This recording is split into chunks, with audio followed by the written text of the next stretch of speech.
Philadelphia community calling for an end to all the violence. Tonight, a peace walk coming just hours after a child was caught in the crossfire.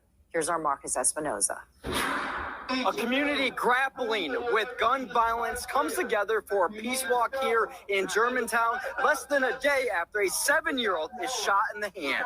You got folks that are brazen enough to jump out of a car. That's one thing, but then you're pointing guns and just shooting randomly into a crowd. A 7-year-old girl is in stable condition after being caught up in crossfire that left her with a gunshot wound to the hand. It's just a... That's another thing that any city we go to, we'll see that. There's not one city we'll go to where we won't see a kid got shot in the hand by some dudes that hopped up, jumped out of a car, and shot into a crowd. Latest shooting incident in this Germantown neighborhood that has seen a violent and tragic summer speed by. What does she do to deserve that? You know, I'm tired of folks saying wrong place, wrong time. The girl was in her community. That's the right place. State Representative Stephen Kinsey, along with community leaders, Philadelphia police, and its chaplains. What does this do? We're all standing out here holding hands. This is where they're at. They're out of solution.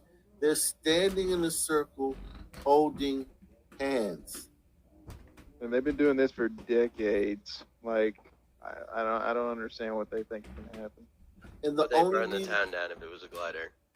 Oh shit! Hell, if oh my god, a glider hops out of a car, fires into a crowd of black people.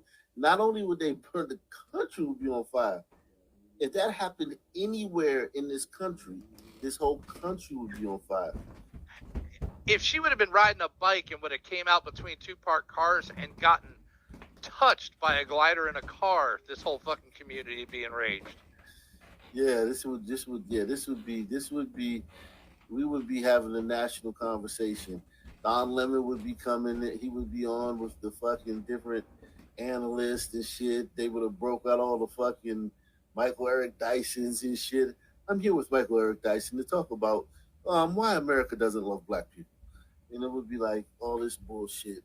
Why are white men so angry? Yeah, and he would be like, well, it's because of the liberation of the and it'd be like, this is the second time in as many days a white driver has injured a black bicyclist. America wants to know why. Yeah, we have an epidemic. I frankly don't feel safe on the road as I use my vehicular prowess to matriculate down the road.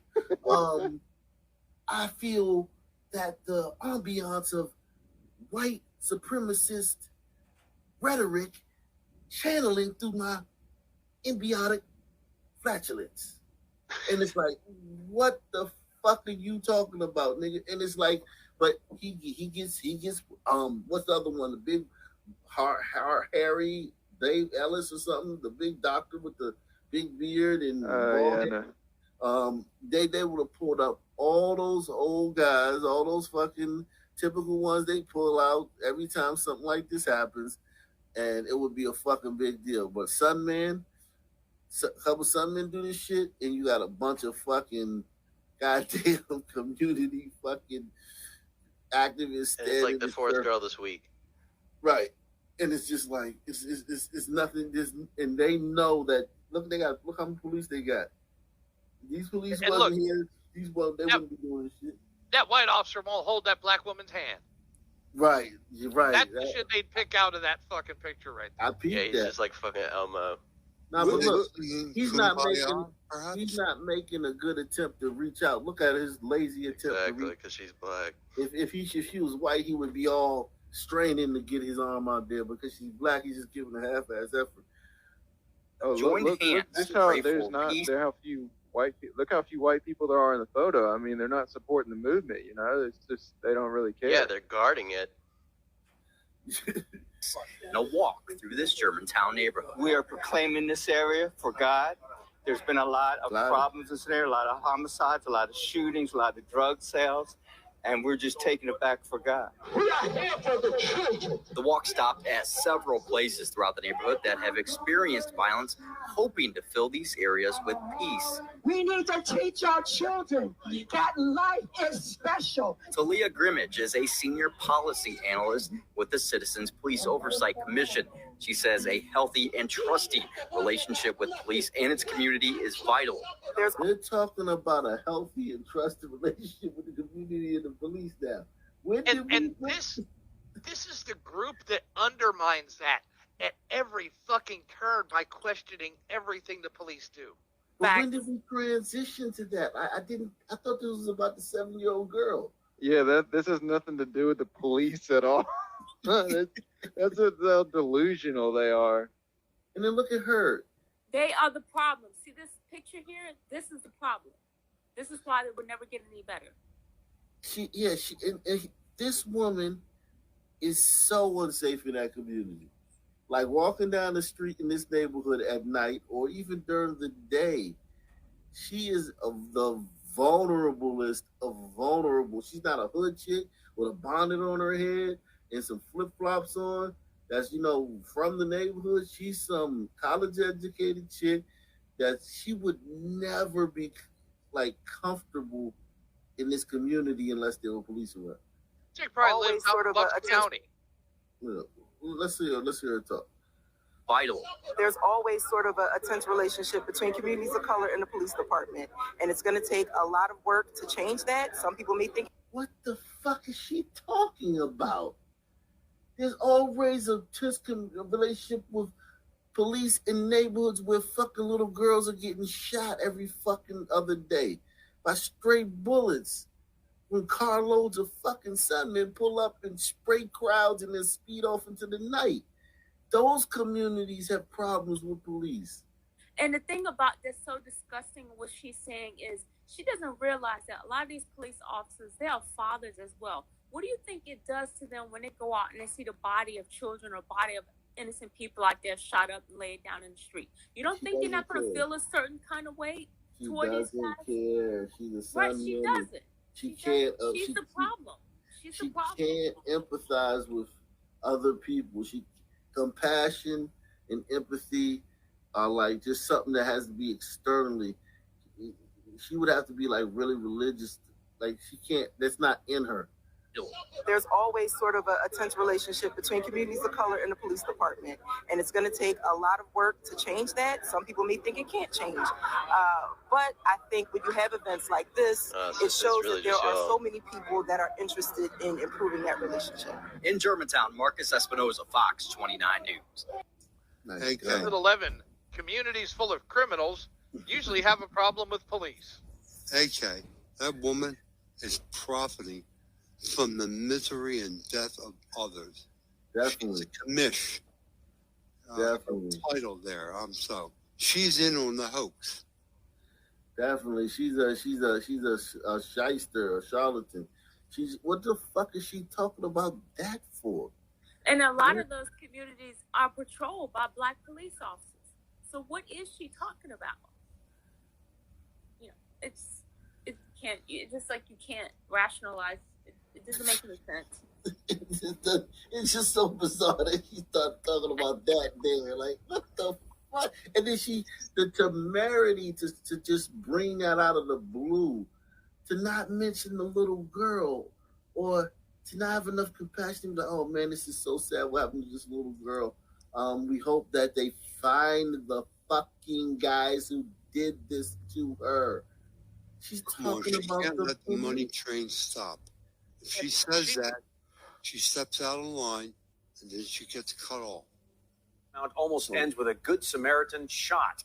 Nobody was hurt, but police want the guy responsible off the streets. Here's Fox 29's Ellen Kaloje. Some neighbors in Fairmount say they are scared and shocked that a man has been robbing people at gunpoint in broad daylight, even shot at a Good Samaritan just trying to help. But they refuse to live in fear. I don't carry that much on me, and if they come up to me, I would just give it to them. And they would still fucking kill you half the time. Or pistol with you or rough you up. And I guarantee you, if that happened to her, it would not put a dent in her wokeness.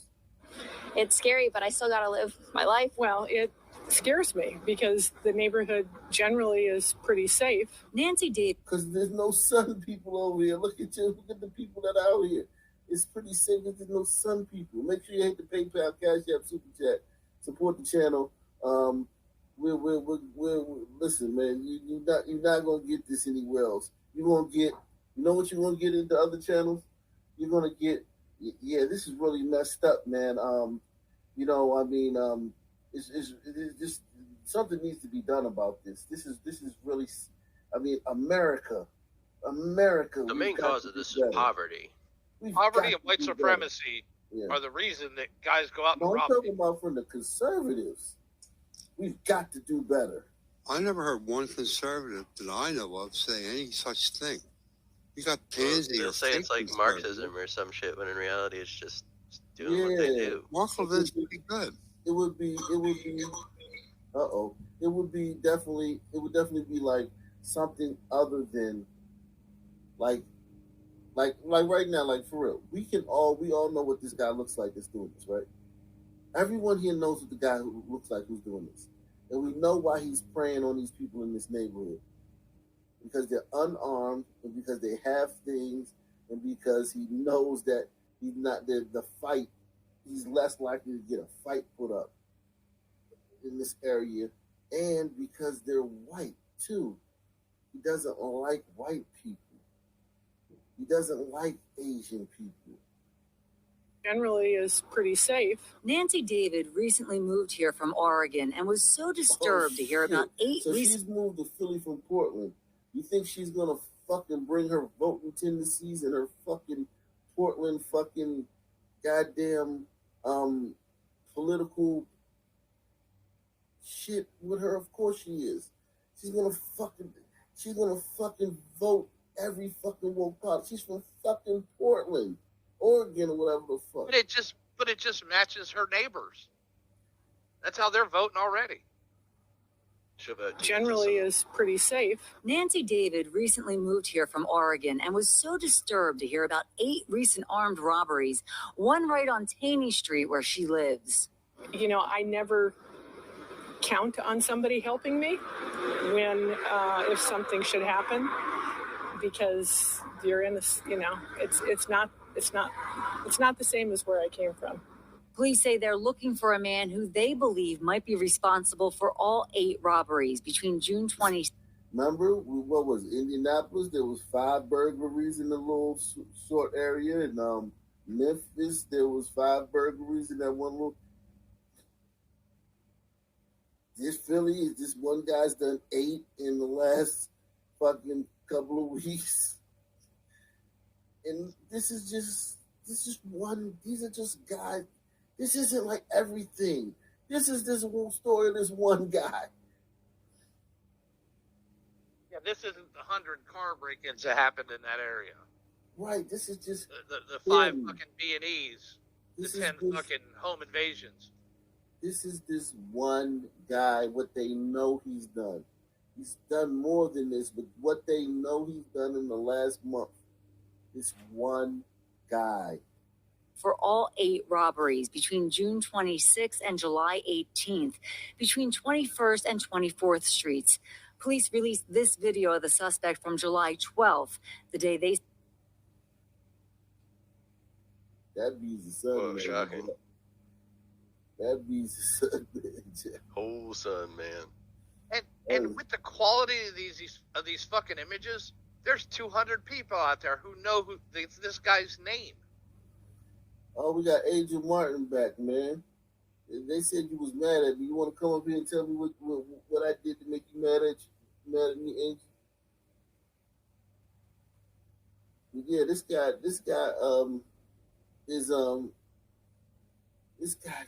golly, man. Like, think about the break. He's just walking around. There's nothing about America that he sees as a threat. There's nothing holding. He's an apex predator in America. Exactly. He's in his experience here in this country is fucking light and care. Like there's nothing. There's no like, oh shit, the white man gonna get me or the police gonna get me. Oh man, I better not do that. Well, I could do this here, but I can't do this there. I can do this on my side of town, but I better not go on this. Like he's free as a bird. They say he approached a woman walking her dog, stole her purse, then shot at but missed a Good Samaritan who tried to stop him. I was honestly quite shocked when I heard about a couple of them that happened, and I'm walking my dog right now, so it was scary, but I don't know, I think she thought the dog, and that's what happens in a lot of these places. I lived in a building with a lot of these places. They think that the dog, which it does, I mean, to a certain degree, the dog does protect you from some things. It does, you know what I mean? It gives you a sense of security. But not since 2020. We saw the one in Atlanta a few months, was it about a year ago? Where the fucking guy killed the woman and the dog in the park. I think that was some park in Piedmont Park in Atlanta. Gliders are regularly executed by some people while walking their dogs. It's, but it has definitely been an uptick, and now they're just straight jacking the dogs. Yeah, they're taking the dogs. Yeah, they're stealing their dogs. Heard about a couple of them that happened, and I'm walking my dog right now, so it was scary, but I don't know, I think just be vigilant. It's kind of crazy what people are doing these days, but I think just like any time in the city, just keep your head up and keep aware of your surroundings and avoid uncomfortable situations. So police say this man is armed and dangerous, so do not approach him. But if you know anything about this case, call 911 immediately.